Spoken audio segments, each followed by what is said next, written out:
Bonjour à tous les amis, bienvenue sur le billet auto. Aujourd'hui on essaye le premier véhicule 100% électrique de la marque Mazda, la Mazda MX-30. Un petit SUV urbain coupé, assez sympa, attachant, quelques petits défauts. On voit ça tout de suite, c'est parti.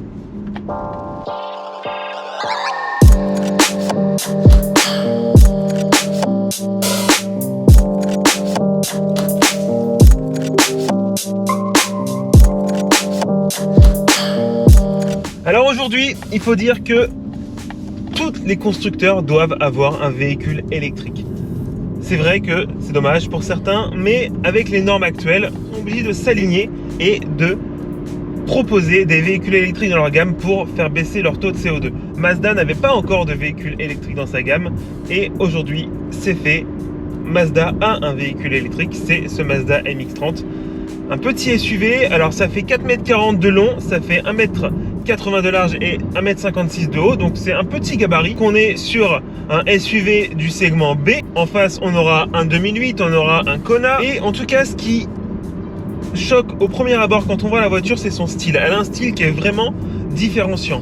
Aucune autre voiture ne ressemblera à cette Mazda MX-30. Ça, c'est une certitude. Mazda a fait le choix d'un style qui est propre à la marque, avec une face avant qui est très Mazda, des feux avant avec le LED rond et le petit trait effilé. On a cette calandre avec le logo Mazda en très gros et cette calandre est une calandre creusée. C'est très à l'intérieur comme vous pouvez le voir sur les images. C'est très bizarre. C'est sympa, moi j'aime bien personnellement, mais je me dis, est-ce que c'est vraiment aérodynamique quelque chose comme ça? Je suis pas sûr. De profil, on a les portes antagonistes, c'est quelque chose que moi j'apprécie beaucoup. Après, c'est sûr que c'est pas le truc le plus pratique au monde, mais j'aime bien. Et on a ce côté SUV coupé à l'arrière, dont je suis peut-être un peu moins fan. On a par contre de très grosses arches de roue en plastique pour souligner le côté baroudeur de la voiture. Et on a surtout un espace énorme entre le pneu et le passage de roue. La Mazda, vous avez fait peut-être un peu trop grand. À l'arrière, par contre, je suis un peu moins fan. On a cette casquette au-dessus des feux arrière qui est pour moi pas des plus jolies, il faut dire. Surtout dans ce gris-là, il y a quelque chose qui me gêne. Je pense que plus sombre, ça aurait été un peu mieux intégré. Et on a surtout ces feux qui, je trouve, sont pas très gracieux, avec ce cylindre qui ressort un peu trop à mon goût. Ah, ils auraient pu faire quelque chose d'un peu plus design. Mais après, lorsqu'on se met plein face arrière, là, c'est quand même plus sympa. On a ce côté très japonisant. On a l'impression d'avoir un guerrier samouraï avec un casque. Moi, c'est l'image que j'ai en tout cas. Je sais pas si ça vous fait pareil pour vous. Mais je trouve ça assez cool d'avoir quand même assumé ce style japonais. Donc Mazda, pour le design, dites-moi ce que vous en pensez vous. Mais moi, je trouve ça plutôt sympa. Et surtout dans cette couleur Soul Red qui est juste fantastique. Le rouge Mazda, ça... il faut l'avouer, ça lui va très bien. On a un beau rouge qui est bien profond, qui tire à la fois vers l'orange, à la fois vers le gris, suivant l'angle où on regarde la voiture. C'est juste sublime. Et même sale comme je l'ai aujourd'hui, eh bien, il faut dire qu'elle est superbe. À l'intérieur, il suffit d'ouvrir les portes antagonistes et là, on rentre dans un espace cosy. C'est très joli. Sur la finition industrielle vintage que j'essaie aujourd'hui, on a des matériaux assez sympas. On a du matériau recyclé qui est de la fibre de plastique, je crois, si je dis pas de bêtises. Si je fais des bêtises, dites-le moi en commentaire, mais c'est ce qu'on retrouve par exemple sur la BMW i3. On a ici du plastique imitation cuir avec une petite surpiqûre que je trouve hyper sympa et en plus c'est moussé. On a du cuir ici de chaque côté pour les coudes qui sont très moelleux, c'est très agréable. On a bien sûr du plastique dur, mais ça on peut pas y échapper pour une voiture à ce prix. On a aussi du plastique imitation chrome qui est très joli, qui fait tout le tour de la console flottante. Je trouve ça très sympathique. Pareil, levier de vitesse, un peu de chrome plastique. On a un peu de cuir, enfin du simili cuir sur le levier. C'est très joli, c'est très agréable à prendre en main. Et on a première dans un véhicule de la production, je crois en tout cas, du liège. Ouais, on a du liège, ça va Pierre à JB. Le liège, ça il adore. Les bouchons de liège, ça il adore vraiment. On a du liège ici, au niveau de là où il y a les caches porte-gobelets. On en a en dessous de la console flottante et on a au niveau des poignées. Je sais pas si ça va durer dans le temps, mais il faut avouer que là on a un véhicule qui a pratiquement 6000 km, qui a été essayé par beaucoup de journalistes.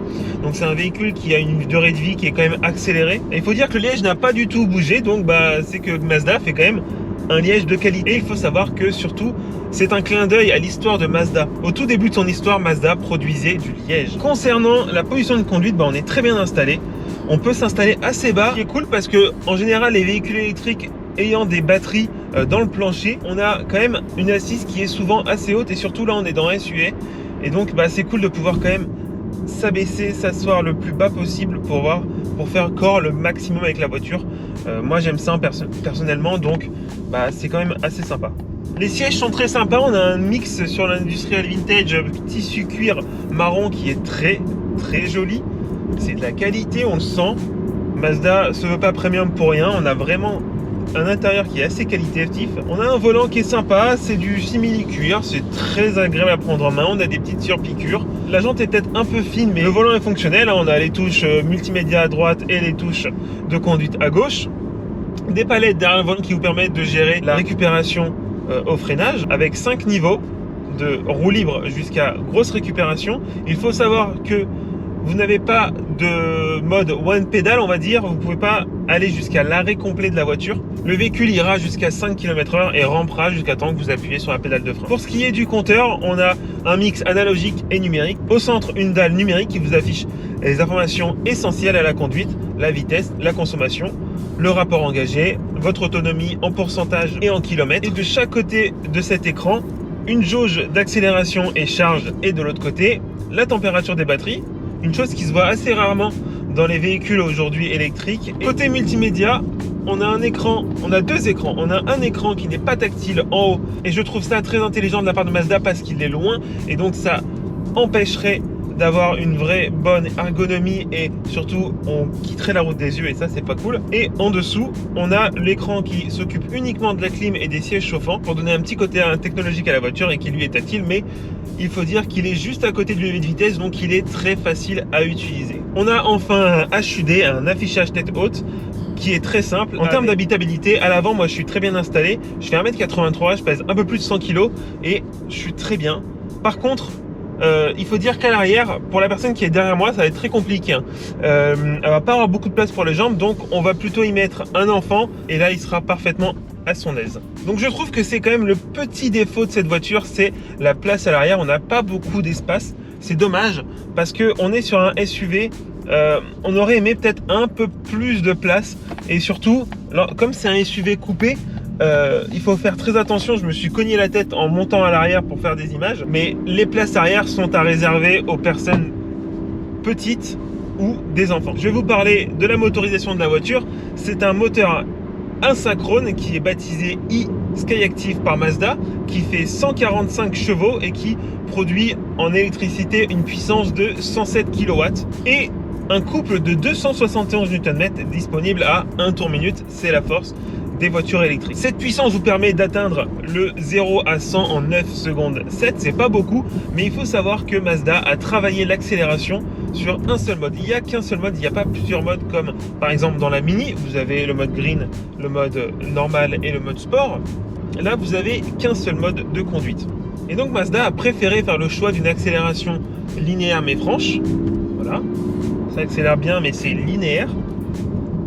Ils ont lissé l'accélération. Alors bien sûr, le 0 à 30 est assez rapide, c'est une voiture électrique, mais vous attendez pas quand même à scotcher tout le monde au feu rouge comme on peut faire avec par exemple une BMW i3. Mais vous allez me dire pourquoi Mazda a fait le choix d'une voiture avec une accélération linéaire. Et bien c'est parce que Mazda, pour lui, ce véhicule est un véhicule 100% urbain. Mazda a fait le choix d'une petite batterie, 35,5 kW.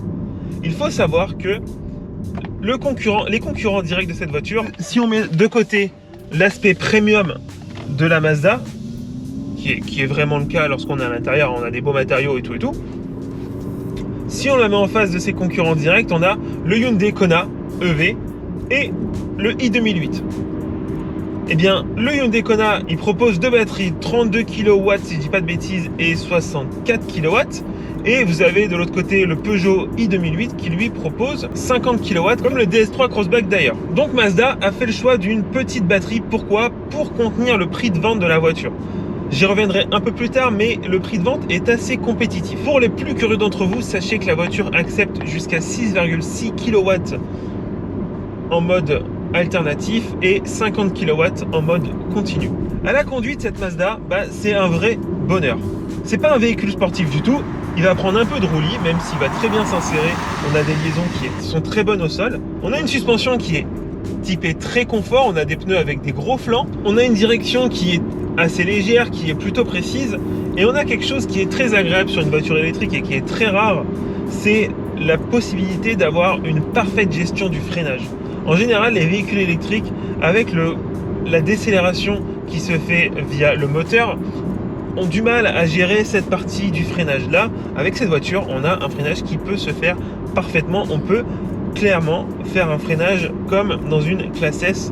On va faire un freinage de sénateur. C'est juste hyper agréable. En dehors de ça, on vide le véhicule avec son gabarit assez contenu, se faufile parfaitement. On a surtout un rayon de braquage qui est très court et qui permet de faire demi-tour très facilement. Par contre, on a une moins bonne visibilité avec les meurtrières qui, il faut l'avouer, quand on est à l'arrière, vous donne pas beaucoup de luminosité, et lorsque vous êtes au volant, vous avez quand même un angle mort qui est assez prononcé à l'arrière droit et à l'arrière gauche. Franchement, Mazda, pour un véhicule urbain, vous auriez peut-être pu faire un peu mieux niveau visibilité. Après, avec les portes antagonistes et la structure qui doit être le plus rigide pour répondre aux normes de sécurité, ils ont dû faire des choix, et il faut savoir que le dernier montant est très épais, et c'est à cause de ça qu'on a quand même un angle mort qui est un peu trop prononcé à mon goût. Un chapitre assez intéressant dans la conduite, c'est le son que produit la voiture. Les véhicules électriques, les moteurs électriques produisent vraiment peu de son ou pas de son. On a vu par exemple Porsche avec le Taycan, dont JB a fait l'essai, qui a un son assez particulier puisqu'ils vont amplifier le son du moteur électrique dans les haut-parleurs. Alors là, je suis pas sûr que ce soit une amplification de son du moteur, mais on a un son. Je vais essayer de vous le faire écouter avec une accélération un peu franche. Je sais pas si vous entendez grand chose, mais on a un petit assez sympathique. Donc tout à l'heure, je vous ai parlé du tarif. Je vais vous donner le prix de cette voiture. De base, sans option, la voiture est affichée à 34 400 €.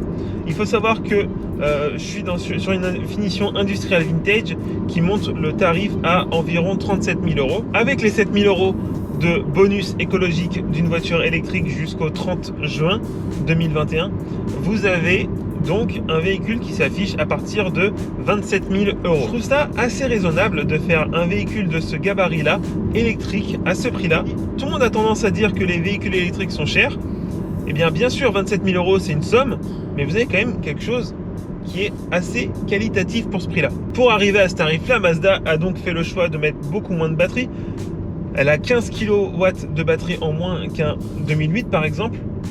Mais il faut savoir qu'un 2008 de base, ça vaut 37 000 €. Et il faut savoir également que la batterie de ce Mazda MX-30 pèse 310 kg. Plus vous mettez de batterie, plus vous avez de poids. Une batterie dans un véhicule, c'est pas comme un réservoir de voiture.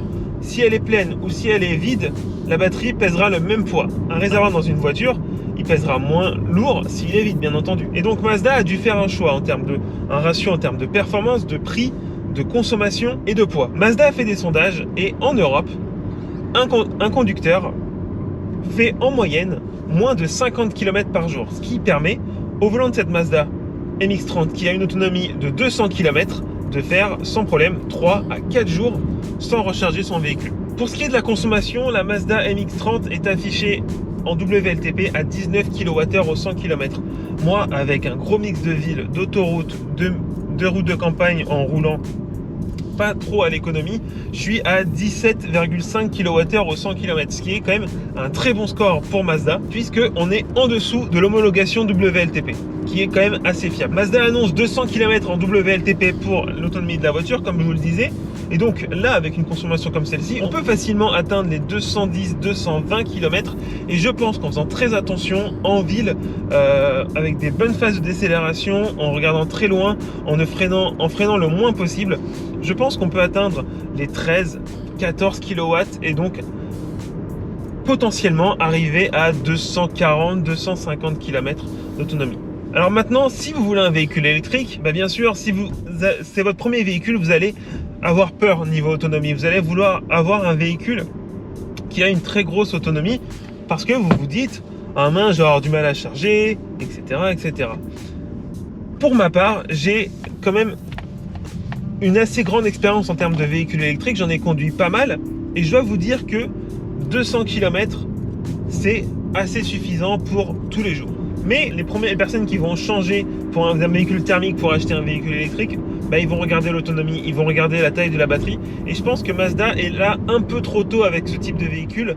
Je pense que la prochaine génération de véhicules électriques, du moins les véhicules citadins urbains, auront moins de capacité de batterie puisque les gens auront fait cette démarche de se dire ok, les 300, les 400 km, j'en ai pas besoin, j'ai besoin que de 150, 200 km pour mon véhicule urbain. Et cette Mazda MX-30, bah, elle aura tout juste, mais pas maintenant, elle aura tout juste dans 2-3 ans. Après moi, très franchement, j'ai la possibilité de me charger très facilement là où j'habite. Donc, bah, pour moi, ce véhicule-là, bah, il est parfait. Je fais principalement de l'urbain et du périurbain. Je fais pas plus de 100 km dans une journée. Donc si c'est votre cas, allez-y, craquez parce que c'est une super voiture. On est très bien installé, c'est très confortable. On est très bien isolé du bruit extérieur. Depuis tout à l'heure, il y a des véhicules qui passent à côté, on n'entend rien du tout. Et ça, dans un véhicule électrique, c'est très important puisqu'on n'a aucun bruit de moteur.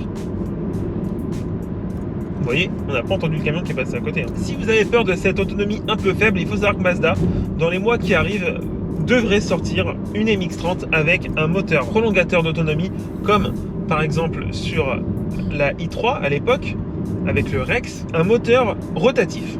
Et oui, Mazda continue avec le moteur rotatif, le moteur Wankel. C'est génial qu'il fasse encore ça. Donc si vous avez craqué sur le design de la MX-30 et que vous avez un peu peur des 200 km d'autonomie, attendez un petit peu. Vous allez avoir une Mazda MX-30 avec un prolongateur d'autonomie qui va être beaucoup plus sécurisant pour vous et avec un moteur rotatif, quoi. C'est quand même cool.